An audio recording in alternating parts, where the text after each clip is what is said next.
আজকে আমরা কথা বলবো জগন্নাথ দেবের রথযাত্রা ও উল্টো রথযাত্রা সম্পর্কে। জগন্নাথ দেব আসলে ভগবান শ্রী বিষ্ণুর আরেক রূপ। দাপর যুগে মহাভারতের যুদ্ধের শেষে যখন গান্ধারী জানতে পারে শ্রীকৃষ্ণ স্বয়ং ভগবান, তখন গান্ধারী শ্রীকৃষ্ণকে বলেন, তুমি তো স্বয়ং ভগবান, চাইলে তুমি এই যুদ্ধ আটকাতেই পারতে, তাহলে আমি আমার এতগুলো সন্তানকে হারাতাম না। তখন শ্রীকৃষ্ণ তার প্রত্যুত্তরে বলেন, হ্যাঁ, আমি চাইলে এই যুদ্ধ আটকাতে পারতাম, কিন্তু ধর্ম রক্ষার্থে এই যুদ্ধ ছিল অনিবার্য। এই শুনে গান্ধারী ক্রুদ্ধ হয়ে শ্রীকৃষ্ণকে অভিশাপ দেন, গৃহযুদ্ধের কারণে যদুবংশ সম্পূর্ণরূপে ধ্বংস হয়ে যাবে। মতান্তরে মুনি দুর্বাসা, যিনি ক্রোধিত শিবের রূপস্বরূপ, সেই রাগী মুনির সাথে কৃষ্ণপুত্র শাম্ব একবার মজার ছলে গর্ভবতী নারী সেজে তার সামনে আসেন এবং মুনিকে জিজ্ঞাসা করেন, বলুন তো এই গর্ভে কি আছে? তখন দুর্বাসা মুনি ক্রোধিত হয়ে অভিশাপ দেন, যদুবংশ বৃদ্ধি আর কোনোদিন হবে না। আসলে যখন শিব ও ব্রহ্মার মধ্যে চলা অবিরত বাগযুদ্ধ ভয়ঙ্কর এক যুদ্ধে পরিণত হয়, তখন শিবের চরম রাগ দেখে দেবী পার্বতী বলেন, এমন কাউরির সাথে সংসার করা সম্ভব নয়। সেই শুনে শিব নিজ দেহ হতে ভয়ঙ্কর রাগ পুঞ্জীভূত করেন এবং সেই রাগের পুঞ্জ থেকেই জন্ম হয় মুনি দুর্বাসার। সেই কারণেই দুর্বাসা মুনির কথা সবসময় সত্য হতো এবং তিনি অত্যন্ত রাগী প্রকৃতির একজন ঋষি ছিলেন। কালক্রমে যখন গৃহযুদ্ধে সত্যি করেই যদুবংশ ধ্বংস হয়ে যায়, ভ্রাতা বলরাম যোগ বলে বৈকুণ্ঠে ফিরে যান, তখন এমন এক দিনে শ্রীকৃষ্ণ গাছের ডালে আরোহণ করে সকল কথা স্মরণ করছিলেন। এমন সময় জরা নামক এক ব্যাধ শ্রীকৃষ্ণর পদতলকে পাখি মনে করে বিষাক্ত তীর নিক্ষেপ করেন। পরে কাছে এসে যখন দেখতে পান এ আসলে কোনো পাখি নয়, স্বয়ং শ্রীকৃষ্ণের পদতল, তখন জরাব্যাধ হাতজোড় করে শ্রীকৃষ্ণের কাছে ক্ষমা প্রার্থনা করেন। উত্তরে শ্রীকৃষ্ণ হেসে বলেন, এটা তো হবারই ছিল। ত্রেতা যুগে যখন আমি রাম অবতার রূপে অবতীর্ণ হয়েছিলাম, তখন বালিকে বধ করে তার পুত্র অঙ্গরকে এই বর দিয়েছিলাম যে পরজন্মে আমি যখন কৃষ্ণরূপে জন্ম নেব, তখন তার স্বর নিজ দেহে ধারণ করব। সেই মতো আজকের এই ঘটনাটা পূর্ব নির্ধারিত ছিল। এর জন্য তোমাকে অনুশোচনা করার কোনো দরকার নেই। এরপর দ্বারকার সমুদ্র তটে পাণ্ডবদের নেতৃত্বে শ্রীকৃষ্ণের দাহ সংস্কার করা হয়। সমস্ত দেহ ভস্মীভূত হয়ে গেলেও একটি দেহাংশ 6 দিন পরেও ভস্মীভূত হলো না। সেটি হচ্ছে শ্রীকৃষ্ণের হৃদয়। তখন দৈববাণী হয়, শ্রীকৃষ্ণের এই পবিত্র দেহাংশ ভস্মীভূত করা যাবে না, এটিকে জলে ভাসিয়ে দিতে বলা হয়। অপরদিকে পরম বিষ্ণুভক্ত রাজা ইন্দ্রদ্যুম্ন শ্রী বিষ্ণুর মন্দির স্থাপনের জন্য প্রবল ব্যাকুল হয়ে ওঠেন। এমন সময় একদিন রাতে রাজা স্বপ্নাদেশ পান, স্বয়ং বিষ্ণু তাকে বলছেন, আমি সমুদ্রে ভেসে তোমার কাছে আসছি। সমুদ্র উপকূলে গিয়ে তুমি যে দারু ব্রহ্মের সন্ধান পাবে, জানবে সেটি আমার স্বরূপ। স্বপ্নাদেশ মতো রাজা সমুদ্র উপকূলে গিয়ে দেখেন সত্যিই একটি নিম কাষ্ঠ অর্থাৎ সেই দারু ব্রহ্ম ভেসে আসছে। দারু ব্রহ্মকে সমুদ্র থেকে উত্তোলন করে বিগ্রহ স্থাপনের জন্য আগত শিল্পীরা তাদের যন্ত্রপাতি সেই দারু ব্রহ্মে স্পর্শ করানো মাত্রই সকল যন্ত্রপাতি চূর্ণ বিচূর্ণ হয়ে যেতে লাগলো। রাজা তার প্রভুর মূর্তি কিভাবে স্থাপনা হবে এই ভেবে ভীষণ দুশ্চিন্তাগ্রস্ত হয়ে পড়লেন। এমন সময় সমস্যা সমাধানে স্বয়ং বিশ্বকর্মা এক বৃদ্ধ কাষ্ঠশিল্পীর বেশে হাজির হন। তিনি রাজাকে বলেন, আমি বিগ্রহ স্থাপন করতে পারবো, কিন্তু আমার একটা শর্ত আছে। আমার একটি ঘর চাই যেখানে আমি নিভৃতে বসে কাজ করতে পারবো। 21 দিন সময় লাগবে এবং এই 21 দিন সময়কালে কোনোভাবে সেই ঘরের দরজা কেউ খুলতে পারবে না। এদিকে মোটা হাজিরার আশায় আসা কাষ্ঠশিল্পীদেরও বিশ্বকর্মাদেব হতাশ করলেন না। তাদের উপরে দায়িত্ব গেল 3টি রথ প্রস্তুত করার। মূর্তি তৈরির 14তম দিনে ঘর থেকে কোনো শব্দ না পেয়ে রানী গুন্ডিচা ও রাজা ইন্দ্রদন্যু বড়ই উৎকণ্ঠিত হয়ে পড়লেন এবং সেই উৎকণ্ঠার বশে রাজা ঘরের দরজা খুলে ফেলেন। দরজা খোলা মাত্রই মূর্তি অসম্পূর্ণ রেখে শিল্পী অদৃশ্য হয়ে যান। মূর্তির এমন রূপ দেখে রাজা ও রানী নিজেদের ভুলের জন্য প্রভুর কাছে প্রায়শ্চিত্ত কামনা করেন। রাজা ভাবতে থাকেন, এমন মূর্তিতে তিনি পুজো কী করে করবেন। এমন সময় আবারও রাজা স্বপ্নাদেশ পান। স্বপ্নে ভক্তবৎসল স্বয়ং বিষ্ণু বলেন, এই মূর্তিতেই আমি পুজো নেব। তুমি আমার এই রূপের মূর্তি মন্দিরে স্থাপন করো। কিন্তু রাজার মন মানতে না চাওয়ায় বিষ্ণু রাজাকে বলেন, যদি তুমি চাও তাহলে এই মূর্তিতেই স্বর্ণ দ্বারা নির্মিত হস্তযুগল ও পদযুগল সংযুক্ত করে পুজো করতে পারো। মনে করা হয় জগন্নাথ দেবের হাত পরিলক্ষিত না হওয়ার মূল কারণ হল তিনি কাউকে আঘাত করেন না, এবং পা পরিলক্ষিত না হওয়ার কারণ হল তিনি তার বিশাল আকার চক্ষুর দ্বারা এক জায়গায় স্থির থেকেও সব কিছু দেখতে পান। তার জন্য তাকে এক জায়গা থেকে অন্য জায়গায় সবসময় যাওয়ার দরকার হয় না। আবার অন্য মতে জগন্নাথ দেব তার অদৃশ্যমান হস্তযুগলের দ্বারা এই মহা বিশ্বব্রহ্মাণ্ডকে অর্থাৎ এই জগৎকে ধরে রেখেছেন, এবং তার পা পরিলক্ষিত হয় না, কারণ তিনি সকলের অগোচরে যেখানে খুশি যাত্রা করে থাকেন।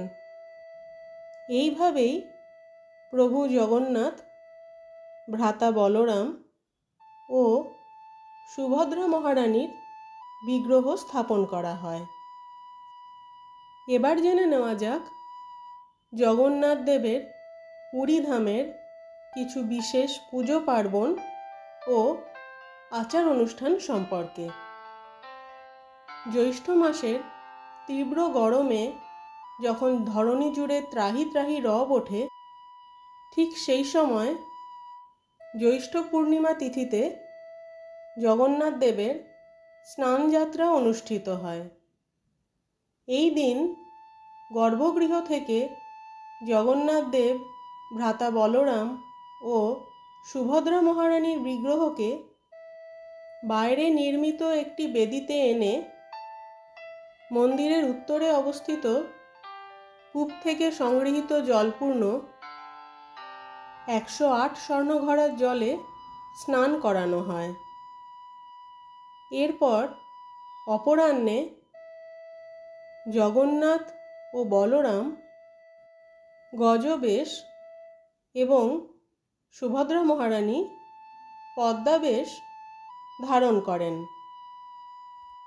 পুরাণ মতে অত্যধিক স্নানের জন্য প্রভুর জ্বর আসে এবং তখন তার মুখমণ্ডল হস্তিমুখাকৃতি ধারণ করে। মতান্তরে একদা গণপতি ভট্ট নামক মহারাষ্ট্রের এক ব্রাহ্মণ পুরীতে আসেন পরম ব্রহ্মের দর্শন বাসনা নিয়ে। যেদিন তিনি পুরীধামে এসে পৌঁছান সেই দিন ছিল স্নান পূর্ণিমা, অর্থাৎ জ্যৈষ্ঠ পূর্ণিমা। গণপতি ভট্ট ছিলেন শ্রী গণেশের পরম পূজারী। তিনি পুরীধামে এসে তার গণপতিকে দর্শন করতে না পেরে হতাশ হয়ে পড়েন, কারণ তার কাছে ভগবান গণেশই পরম ব্রহ্ম। এমন সময় স্নানযাত্রা সম্পন্নকালে প্রভু জগন্নাথ গজানন রূপ ধারণ করেন। তখন নিজ ভুল বুঝতে পেরে গণপতি ভট্ট প্রভু জগন্নাথ দেবের কাছে ক্ষমা প্রার্থনা করেন। এমন সময় গণপতি ভট্ট এক দৈববাণী শুনতে পান, যেখানে জগন্নাথ দেব তাঁকে বলেন, গণপতি, তোমার ভক্তি শুদ্ধ, তাই তো তুমি আমার মধ্যে তোমার উপাস্যের দর্শন পেয়েছ। যুগ যুগ ধরে এই স্নান পূর্ণিমার দিন তোমার এই ভক্তি স্মরণ করা হবে। স্নানযাত্রা সম্পন্ন করে আমি প্রতি বছর এই গজবেশে আমার ভক্তদের দর্শন দেব। ঐতিহ্য মতে স্নানযাত্রা সম্পন্ন করে প্রভুর জ্বর আসে। তখন 15 দিনের জন্য জগন্নাথ দেব, বলরাম ও সুভদ্রা দেবী নিভৃতবাসে থাকেন। ওই সময় মন্দিরের দ্বার ভক্তদের জন্য উন্মুক্ত থাকে না, শুধু বিশেষ কয়েকজন সেবায়িত প্রভুর সেবা করে থাকেন। 56 ভোগের বদলে এই কদিন সহজপাচ্য খাবার, ফলমূল ও ঔষধি প্রদান করা হয়ে থাকে। মতান্তরে এই জ্বর আসা প্রভুর একটি ছলনা মাত্র। তিনি জ্বরের অছিলায় বৈদ্যমশাইকে দিয়ে হাওয়া বদলের পরামর্শ দেওয়ান। সেই অনুযায়ী রথযাত্রার আয়োজন করা হয় প্রভুর হাওয়া বদলের উদ্দেশ্যে। 15 দিন অনাসার নামক কক্ষে নিভৃতবাস যাপনের পর রাজবেশে জগন্নাথ, বলরাম ও সুভদ্রা প্রস্তুত হন রথযাত্রার জন্য। এই রথযাত্রার মাধ্যমে জগন্নাথ দেব তার মাসি অর্থাৎ রানী গুন্ডিচার আবাসে আসেন। এই রানী গুন্ডিচা হলেন মালবরাজ ইন্দ্রদ্যুম্নের স্ত্রী। পুরীধাম থেকে জগন্নাথ দেবের মাসির বাড়ির দূরত্ব প্রায় 3 কিলোমিটার। প্রতি বছর বাংলা বর্ষের আষাঢ় মাসের শুক্ল দ্বিতীয়া তিথিতে রথযাত্রা অনুষ্ঠিত হয়। এবং শুক্ল দশমী তিথিতে উল্টো রথযাত্রা শুভানুষ্ঠান আয়োজিত হয়। এই রথযাত্রা উপলক্ষে ভ্রাতা বলরাম, ভগিনী সুভদ্রা ও জগন্নাথ দেবের উদ্দেশ্যে 3টি পৃথক পৃথক রথ নির্মাণ করা হয়ে থাকে এবং এই 3টি রথের আলাদা আলাদা মাহাত্ম্য রয়েছে। জগন্নাথ দেবের রথের নাম নন্দীঘোষ। যে রশি দ্বারা রথ টানা হয় সেই রশির নাম শঙ্খচূড় নাগিনী। এই রথ পীতবর্ণ হয়ে থাকে। এই রথে মোট 16টি চাকা থাকে, যা 10 ইন্দ্রিয় ও 6 রিপুর প্রতীক, যা ভগবানের নিচে থাকে বলে মানা হয়। ভ্রাতা বলরামের রথের নাম তালধ্বজ বা হলধ্বজ। এই রথের রশির নাম বাসুকীনাগ। এই রথে মোট 14টি চাকা থাকে। এই 14টি চাকা মানে 14টি ভুবন। ভগিনী সুভদ্রার রথের নাম পদ্মধ্বজ বা দর্পদলন। এই রথের রশির নাম স্বর্ণচূড় নাগ। এই রথে মোট 12টি চাকা থাকে, যার অর্থ ভজনের সময় 12 মাস।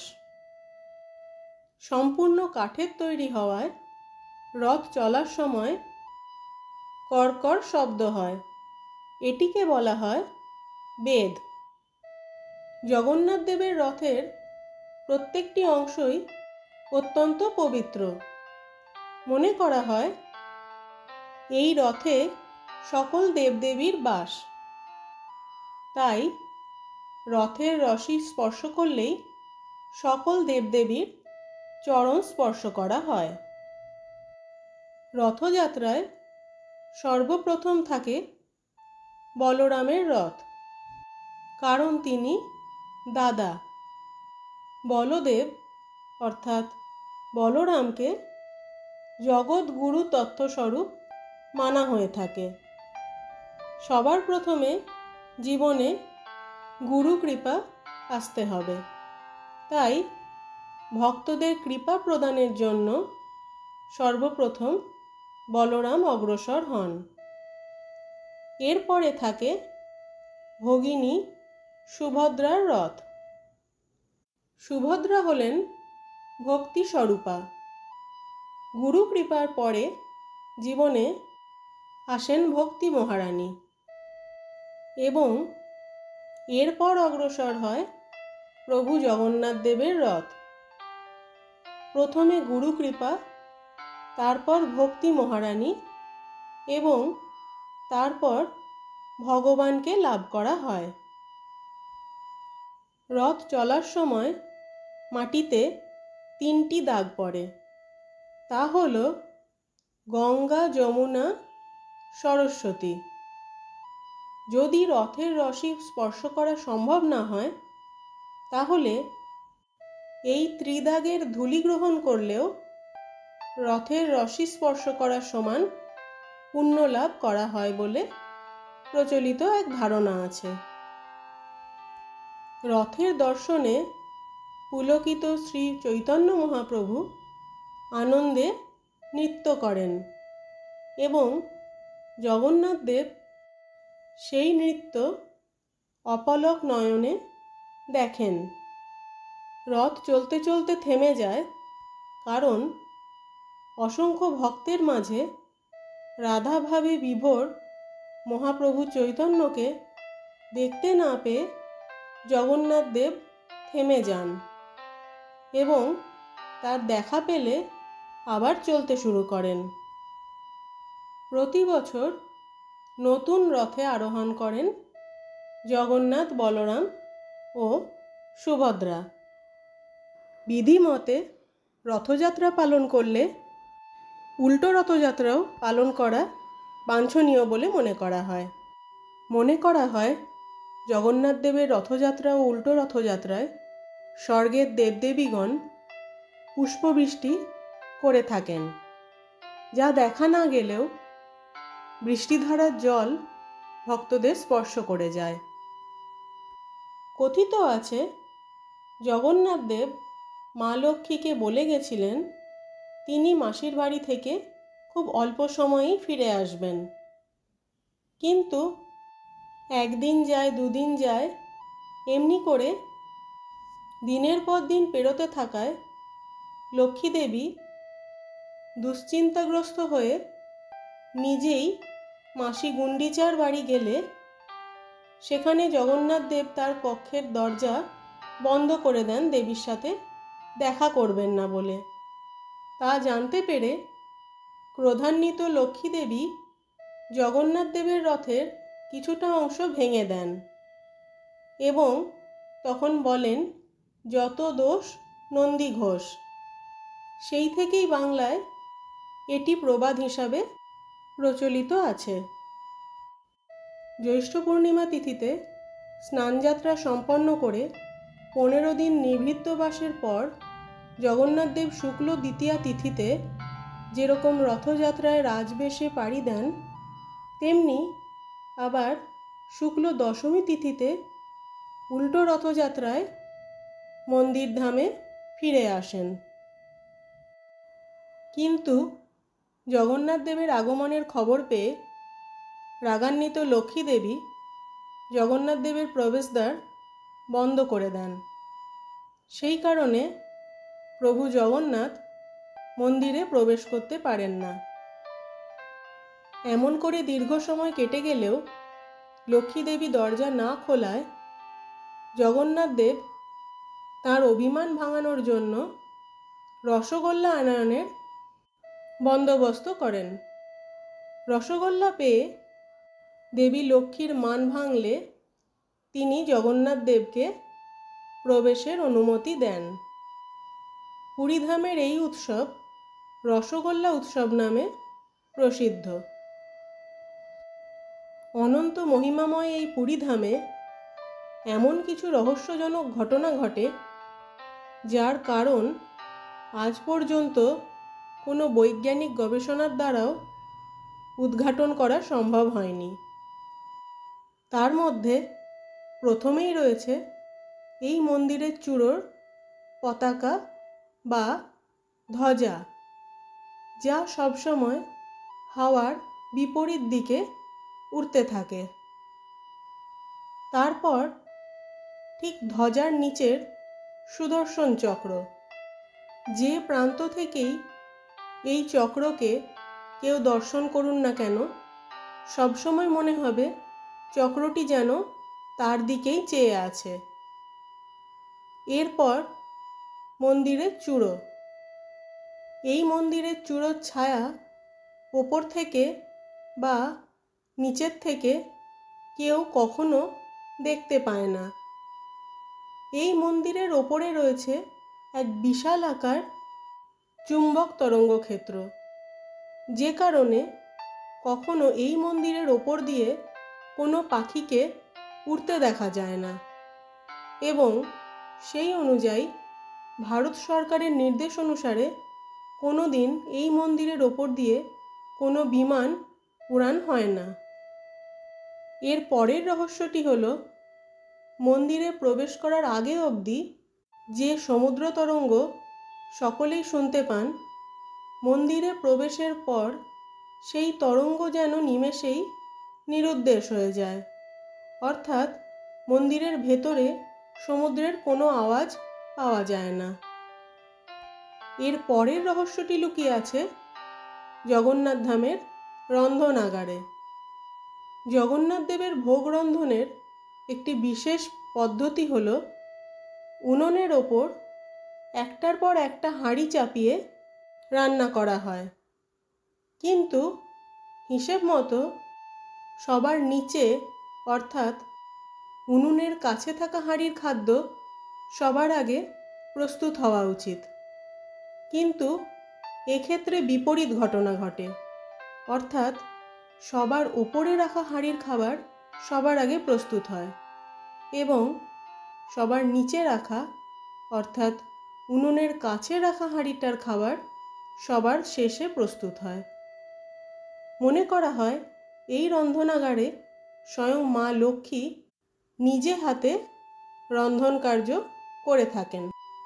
পুরীর জগন্নাথ মন্দিরে 56 ভোগ প্রদানের এক বিশেষ রীতি রয়েছে এবং এর মাহাত্ম্য হলো কখনো কোনো ভক্ত খালি হাতে ফেরেন না।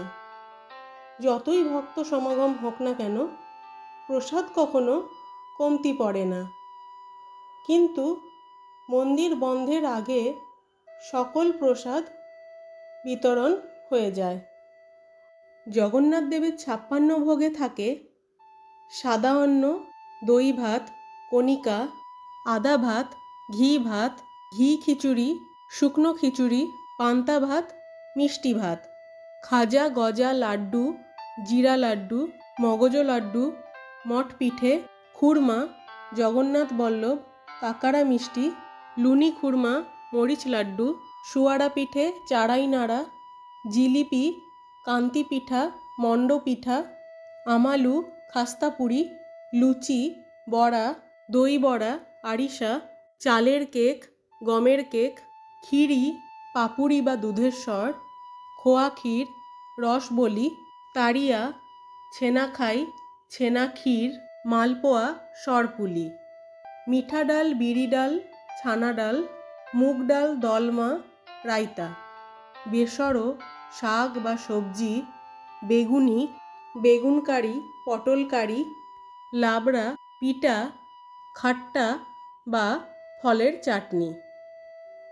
এই 56 প্রকার পদ ও পানীয় সহ জগন্নাথ দেবকে ভোগ নিবেদন করা হয় এবং প্রতিদিন নতুন নতুন পাত্রে এই সকল রান্না করা হয়। পুরীধাম হল 4 ধামের এক ধাম। প্রবাদে আছে ভগবান বদ্রীনাথ ধামে স্নান করেন, দ্বারকা ধামে পোশাক পরিবর্তন করেন, পুরী ধামে ভোজন করেন এবং রামেশ্বর ধামে শয়ন যান।